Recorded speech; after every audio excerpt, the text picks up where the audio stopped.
A shocking tragedy has rocked the conservative media world. Infowars reporter Jamie White was fatally shot outside his apartment in Austin, Texas. Police have confirmed that White confronted suspects who were burglarizing his vehicle when he was murdered. This wasn't the first time his car had been targeted. He'd experienced a break-in just 2 months prior. Meanwhile, disturbing reports have emerged of coordinated threats against conservative voices. In D.C., Drano highlighted a chilling connection, reminding viewers that Ukrainian President Zelensky previously made threatening comments in the Oval Office, just as Trump's push for peace deals threatens the military-industrial complex interest. Now, Elon Musk has revealed that the cyber attack on X originated in Ukraine. So as conservative voices like Jamie White face deadly threats, is something silently threatening your masculinity? Just as foreign actors target truth tellers, one common healthy food is attacking your testosterone levels. This covert enemy is destroying your energy and strength, and you're consuming it daily without even knowing the danger. It's not what you expect. It's more insidious, like the coordinated attacks on conservative media. Sculpt Nation has identified this testosterone assassin, helping clients eliminate it to regain their power, just as we must defend our conservative voices against external threats. So discover this testosterone-killing food at sculptnation.com/NNN and reclaim your masculine strength today. Okay, so some really interesting twists and turns in the murder of the Infowars reporter. First of all, I am like, my heart goes out to the team at Infowars and the family of Jamie White for what happened. And like, I learned about it yesterday. Now more facts are coming in. But here's the interesting part. We've just reached a massive agreement. Rubio making the announcement. Ukrainians have agreed to a ceasefire and immediate peace talks. Let's listen to that moment, and then we're going to get a little bit deeper into the targeting. And some people believe there's an actual connection here. Like, was that burglary intended to look like a burglary, but was something more sinister? Court. Today we made an offer that the Ukrainians have accepted, which is to enter into a ceasefire and into immediate negotiations to end this conflict in a way that's enduring and sustainable and accounts for their interests, their security, their ability to prosper as a nation. I want to personally thank, we both want to thank the Kingdom of Saudi Arabia, His Majesty, for hosting us, for making this possible. They've been instrumental in this process, and we're very grateful to them for hosting us here today. And hopefully we'll take this offer now to the Russians. And we hope that they'll say yes, to peace. The ball is now in their court. And but again, the president's objective here is, number one, above everything else, he wants the war to end. And I think today Ukraine has taken a concrete step in that regard. We hope the Russians will reciprocate. Today, so we're going to wait and find out if the Russians do reciprocate. President Trump responding today as well. This was outside the White House with Elon Musk. But very importantly, and I said it, Ukraine, ceasefire. Ukraine, ceasefire. Just agreed to a little while ago. Now we have to go to Russia, and hopefully President Putin will agree to that also, and we can get this show on the road. We can get this horrible war where 2,000-3,000 soldiers a week, every week, 2,000, 3,000, 4,000 sometimes. I get the reports. And they're not American soldiers. They're Ukrainian and they're Russian. But people are being killed outside of that. People are being killed in the cities as things explode throughout the cities. And we want to get that war over with. So I think it's a very big, I think it's a big difference between the last visit you saw at the Oval Office and this. So that's a total ceasefire. Ukraine has agreed to it, and hopefully Russia will agree to it. We're going to meet with them later on today and tomorrow, and hopefully we'll be able to wipe out a deal. But I think the ceasefire is very important. If we can get Russia to do it, that'll be great. If we can't, we just keep going on, and people are going to get killed. Lots of people. Yeah, and so we have this. Red Pill Drifter posting, this is the last thing Jamie White reposted on his X account before he was murdered in front of his home in Texas. Jamie White was investigating Soros-backed hardcore leftist District Attorney Jose Garza and his handling of violent criminals during the time of his murder. This was his final post. Why are liberals so violent? Legacy media propaganda is a major part of the problem. He was quote tweeting the whole Mars catalog. Why are liberals so violent? People just want a safe, clean car. Leave them alone. Coffee Time News should be watched closely by the police. And Coffee Times News was just posting some horrible things, talking about beating people up if they just saw them driving a Cybertruck. New York Post posting this: everything we know about the brutal murder of Infowars Jamie White. There he is with Alex Jones. And this just happened. Infowars host Chase Geiser swatted after reporters murder. Mario Fall reporting this. Just one day after Infowars lead reporter Jamie White was murdered, host Chase Geiser was swatted when someone falsely placed an emergency call sending armed police to his home. He said that Geiser said we were both on the same Ukraine enemies of the state list. Seems unrelated to what happened to Jamie, but related to the fact that we've been reporting about being on the list. And Infowars currently in a time of mourning. Marco Maximus says, who really killed Jamie White? Somebody or some terrorist murdered an independent journalist after X was down. The cyber attacks were traced from Ukraine's military installations where Starlink satellite services were still active at the time. There is a possibility they may have masked their IP address or MAC address spoofing to cover their tracks, so we're potentially looking at a large organized group coordinating terrorist attacks against Elon Musk or perhaps dealing with an unknown hostile nation. So, Stop Socialist Tyranny says this is outrageous. Another example of the left trying to silence conservative voices through intimidation and violence. When will the authorities take action to protect our free speech rights? Here is Alex talking about Jamie White being put on the main Ukrainian government intelligence list, talking with Eric Bolling on Real America's Voice. Let's listen. I haven't talked to the detectives since last night at about 6. In fact, I'm scheduled to talk to them in about 20 minutes. They say that they told us last night that they have 2 suspects. They wouldn't say who. There's a big music festival going on right now. Crime explodes when that happens. 2 of our other crew members in totally different parts of Austin, one of them a nice area, one of them outside Austin, had their cars all robbed Saturday and Sunday night.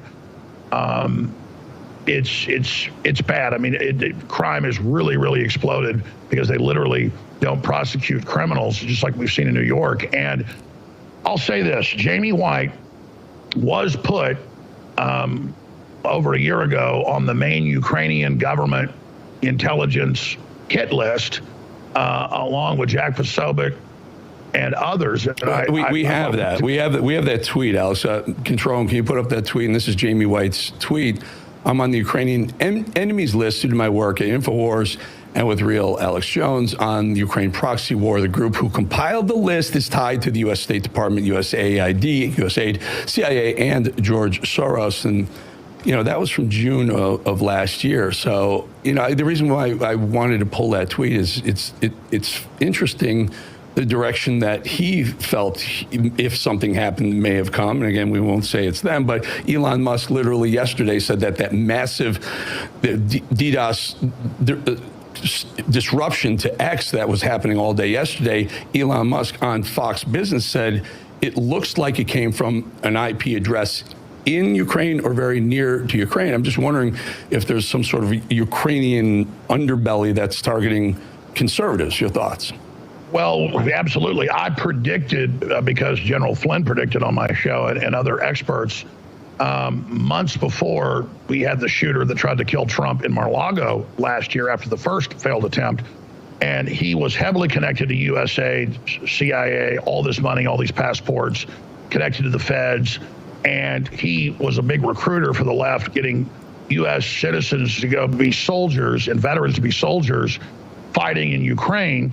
And we had predicted they might use some operative training in Ukraine to try to come back and kill Trump. That was our intel a few months before they tried. And so, yeah, this is very serious. And we've had the Ukrainian government and others grabbed and then killed Gonzalo Lira, an American citizen that was being critical of U.S. aid specifically. And it was Gonzalo Lira that was pointing out how the CIA was funding all of this through these cutout groups and through the EPA money. Jamie, years ago, we're talking 3 years ago, was exposing USAID before everybody else was talking about it, can find his articles at Infowars.com that will live on. And so, yeah, one of his main beats was the Ukraine war. And I was surprised that I wasn't put on the Ukrainian hit list. And the person running that was also a U.S. citizen and a trans person, of course. And if you remember, he threatened a U.S. senator and said, "You better watch out." And then they threatened Jack Posobiec and said, "We're going to get you." And then they also, in some posts, said, "We're going to get you to Jamie." I'm not saying that's what happened, just because I want to give it time to see what the police investigation is going to come out with. But it is very suspicious. I mean, there have been 8 murders in the first 2 months of the year in Austin.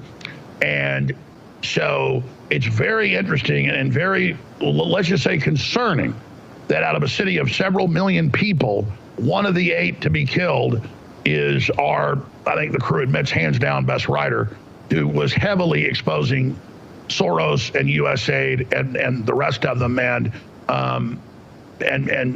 again, the police won't tell us. They said the call was a hot shot stabbing or shooting, which means critical, serious situation. And again, they got there within 2 minutes of the 911 call, got to the hospital within 15, and then he died as they rolled him in, according to the police, what the captain told me. I haven't talked. So, this could be totally random, totally and completely random. A random burglary, total coincidence, or it could be something worse. I don't know. But the Austin Police Department confirmed the Infowars reporter, he was shot. The suspects burglarizing his car. Infowars Rob, my brother Jamie White died trying to defend his property. R.I.P. Jamie White. Aiden Salazar, I'm his co-worker. He was shot as he tried to confront car thieves in front of his apartment at Douglas and Oltorf. Brianna Morello providing an update as well. Shot outside his apartment. The Infowars reporter, he was confronting suspects. White had previously had his car broken into 2 months. Let's listen to this clip. Apparently, Infowars reporter Jamie White was murdered on Sunday night. It's an absolute tragedy, and I wanted to bring you more information about this because yesterday when we broke the story to you, there was a lot of unknown factors in all of this. I'm learning that Jamie White was fatally shot in the apartment complex that he lived in their parking lot. He was apparently confronting burglars who were breaking into his vehicle. Now, we don't know how many times he was shot. We just know that police quickly responded to that call and quickly transported him to a local hospital where he was pronounced dead. Now, as for the suspect or suspects in all of this, unfortunately, they were able to get away. And I asked Austin police if they had a description that I could pass along to you all, or if they had any images, video, photos, anything that we could provide you all with. Unfortunately, they don't have anything as of right now, and they're looking for the public's help. I'll give you the information for that in just a few moments. But it's important to know, obviously, that Austin, Texas is dealing with a homeless crisis and a crime epidemic. And it's because, obviously, they have a very liberal prosecutor in Travis County, and they're short-staffed at their police department as well. Nobody wants to work in Austin. And that's just the reality that, as many of you guys know about leftism, nobody wants to work with these people. Nobody wants to work in their communities. And that's really the awful side of all of this, because it looks like this could have all been preventable. Like I told you guys, Austin has a massive homeless crisis on its hands. I'm told that in the area that Jamie lives in, that there's a lot of homeless encampments around there as well. And that's going to be a key element in his case. I'm also told that this wasn't the first time Jamie found individuals or was the victim of a burglary. Just 2 months prior, his car was also robbed. And that's something that deeply upset Jamie, and he was really enraged by. And so that could be why he ran out of his home. Now, I don't know if he was carrying a concealed weapon at the time of all of this. There's a lot of unknown factors. Well, we're going to find out more as they release the names of those suspects supposedly in custody. Infowars team is being targeted. Alex Jones amused writing this. Alex Jones is facing credible threats from the left daily. Jamie White murdered outside his home. Now Chase Geiser's home swatted. The same threats Musk and his Doge team are facing. And here's a post from Chase Geiser talking about getting swatted. There's also a Give, Send, Go that has been set up for Jamie White's family during this time. And they're looking to raise $100,000. And so far they've raised $32,000 at Give, Send, Go. So I'm going to retweet this. It'll be at the top of our X feed, so you can go and find it right away. Here's more. Long-standing Infowars reporter brutally murdered yesterday outside of his home in Austin. Alex places large amount of the blame on DA Jose Garza, who's a Soros-backed DA and is notorious for his lax treatment of violent criminals. Here's some of that news report when it happened. Street. I'm Sally Hernandez. Police on the scene in East Austin at Douglas Street and Old Torf Street. A 911 call came in just before midnight last night. Bear Tryon has been there for us within the last few hours to figure out exactly what police are saying from that investigation. Good morning. Police really releasing few details about what happened overnight, but this is what we do know right now. Police say they actually found the victim here in the parking lot of this apartment complex. EMS ended up taking that man to the hospital where he later died. Right now, police will not say exactly if he was shot or stabbed, only saying that he had obvious trauma. Homicide detectives still on scene, as I mentioned this morning, collecting evidence. We've seen also a lot of activity in a second-floor apartment where they've been taking evidence bags out. Right now, police say they do not have any information about a suspect, and they're asking if you know something about that to contact them. You can also remain anonymous using Crime Stoppers. The afternoon. So we're going to continue to track this. Hopefully we can find out the connection. Like I said, it's very possible that this is completely unrelated. DC Drano brought this up. Remember when Zelensky was in the Oval Office and threatened America? Well, it looks like he wasn't kidding. Elon says that the cyber attack yesterday originated from Ukraine. We're not sure exactly what happened, but there was a massive cyber attack to try to bring down the X system with IP addresses originating in the Ukraine area. Oh, well, so that's your suspicion. Is the website, is the internet up? Is it up yet? It's up, yeah. It's up yet. Okay, good. But I just was looking. So the tragic murder of Jamie White, coupled with cyber attacks from Ukraine, raises some alarming questions about the targeting of conservative voices supporting Trump's peace initiatives. When a reporter can be gunned down outside his home, digital platforms are simultaneously attacked from overseas. We must ask, is this coordinated resistance to Trump's peace deals? Remember Zelensky's threatening words in the Oval Office? Well, it looks like he wasn't kidding, as DC Drano pointed out. From foreign cyber operations to physical attacks on American soil, the threats against those advocating for peace are escalating, but I have to ask, why are foreign entities so afraid of peace deals that put America first? Drop a comment below and show your support for Peace Through Strength with our next news gear. Link down below in the merch shop.